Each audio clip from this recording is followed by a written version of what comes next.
Bonjour à tous et à toutes. C'est encore Salvatore qui est sur micro et je vous parle aujourd'hui d'un sujet super intéressant. Il s'agit de management stratégique des organisations. Vous êtes des managers. Vous avez des potentialités de devenir manager d'une organisation. Et puis, il vous faut des stratégies. C'est pas seulement d'être qualifié ou d'une expérience quelconque dans le management, mais être manager sans stratégie, ça ne va pas beaucoup durer. Parce qu'à un certain moment, il faut adapter la situation, il faut adapter le contexte, il faut adapter une connaissance approfondie de l'environnement pour pouvoir adapter les, l'environnement, les contraintes de l'environnement, les forces ou les influences, les opportunités, les menaces, pour enfin sortir avec une stratégie pour contraindre ou contrecarrer ces opportunités ou ces menaces de l'organisation. Alors aujourd'hui, on va parler, avec cette vidéo, nous allons beaucoup parler de c'est quoi une organisation, les stratégies, c'est quoi une stratégie appliquée à une organisation.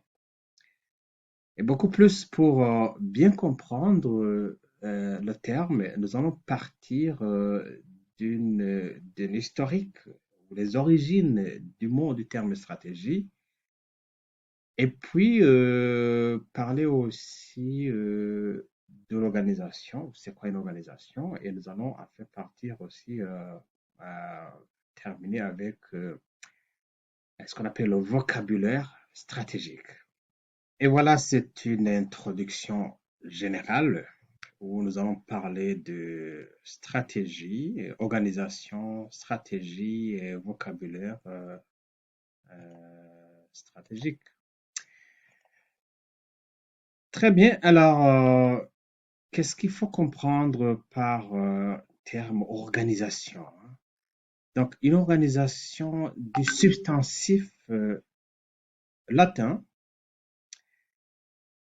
c'est du grec organon, organon, organon qui veut dire organisation. Et ça désigne au 7e et 19e, non, c'est 14e siècle, un instrument de musique, la voix, un organe de corps.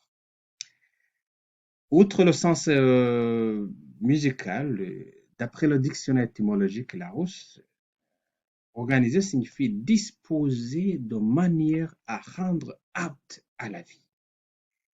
Alors, une organisation devient en fait en sciences humaines, en sciences sociales, un groupe social formé d'individus, interactions ayant un but collectif, mais dont les préférences, les informations, les intérêts et les connaissances peuvent diverger. Donc, ça devient en fait une organisation comme une forme que prennent les interactions sociales, caractérisées par une régulation plus ou moins formelle des rôles de chacun au sein de celle-ci.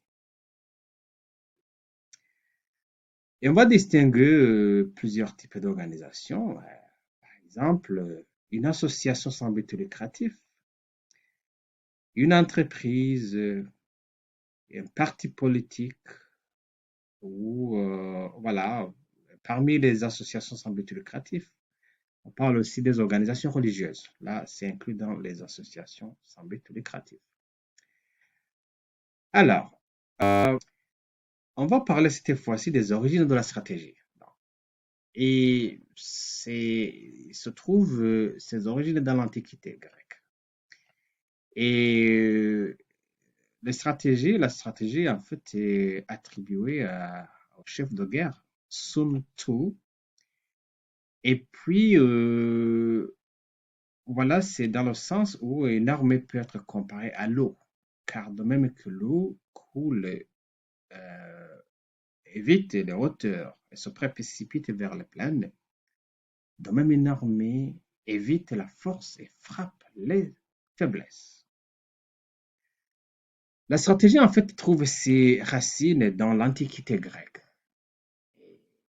Cette expression est attribuée au chef de guerre Sun Tzu, et parce que d'après lui, de l'art de guerre, une arme peut être comparée à l'eau.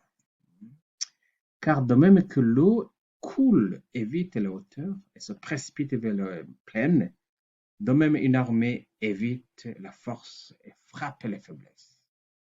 Qu'est-ce que cela veut dire?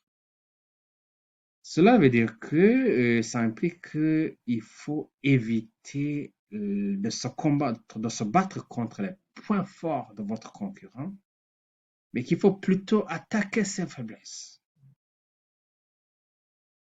Surtout dans les stratégies d'entreprise, vous avez des concurrents. Peut-être vous travaillez sur la production d'une mayonnaise, par exemple, une mayonnaise ou la bière ou jus de pomme, je ne sais pas. Et puis, vous vous rendez compte que votre concurrent a une force, surtout aux forces internes, les ressources ou les équipements. Alors, au lieu de vous combattre, d'engager un combat dans le sens de, voilà, de surpasser ses forces, il a déjà les forces qu'il a, mais chaque organisation, chaque entreprise a aussi ses faiblesses.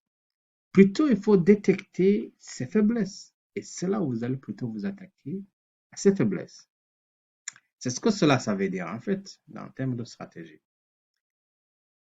Et puis, autre chose, en temps de guerre, la meilleure politique consiste généralement à prendre un État intact. Le ruiner est une politique inférieure. C'est toujours de Sun Tzu dans ses stratégies de l'art de guerre. Et cela implique quoi? Que essayer de tout gagner sans combattre. C'est ce que ça veut dire en fait, c'est la stratégie. Donc, en termes de management des entreprises ou des organisations en général, ça implique qu'il faut capturer votre marché sans le détruire. Il faut avoir une bonne capacité de comprendre d'analyse de votre marché et voilà, vous le capturez sans le détruire. Ça veut dire que si votre concurrent a un marché donné ou un groupe cible donné qui a ses clients fidèles ou traditionnels, gardez-les. Tu n'as pas besoin de se battre contre sa force. C'est toujours la même chose. Mais plutôt, comment vous allez gagner la même le même groupe cible sans le détruire. C'est-à-dire détruire de l'autre personne, ou de faire une concurrence farouche, ou ce qu'on appelle une concurrence euh,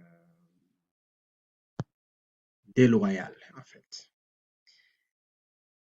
Voilà, donc c'est de ces éléments que nous allons prendre tout en considération pour en faire sortir avec des stratégies des organisations. Et, et cette stratégie de ses origines de l'Antiquité, euh, ils ont été institutionnalisés, surtout dans les années 1950, par l'Université de Harvard et surtout par les auteurs Igor Ansoff et Kenneth Andrews. Euh, Ce sont eux qui ont consolidé la stratégie d'entreprise et qui est devenue plus tard une discipline centrée sur la compétitivité. Alors, pour terminer avec ce chapitre, nous allons beaucoup plus entrer en profondeur dans la section qui va suivre et comprendre le vocabulaire stratégique, où on va parler de la vision ou l'intention stratégique. On va parler de la mission d'une entreprise ou d'une organisation et comment élaborer ou formuler le but d'une organisation, les objectifs, la capacité stratégique et les stratégies, différentes stratégies d'une organisation. Voilà. Alors, je vous laisse le temps de lire la matière que nous avons partagée sur la plateforme. Vous avez les sports de cours. Veuillez vous en approprier et puis à la prochaine, nous allons parler de différentes types de stratégies et surtout les éléments, les ingrédients qui constituent une bonne stratégie d'une organisation. Voilà, sans trop vous retenir, je vous laisse le temps de vous en approprier de la matière et comme ça, on va nous rencontrer la semaine prochaine avec la, la matière suivante. Merci beaucoup et à tous. Merci beaucoup et à très bientôt.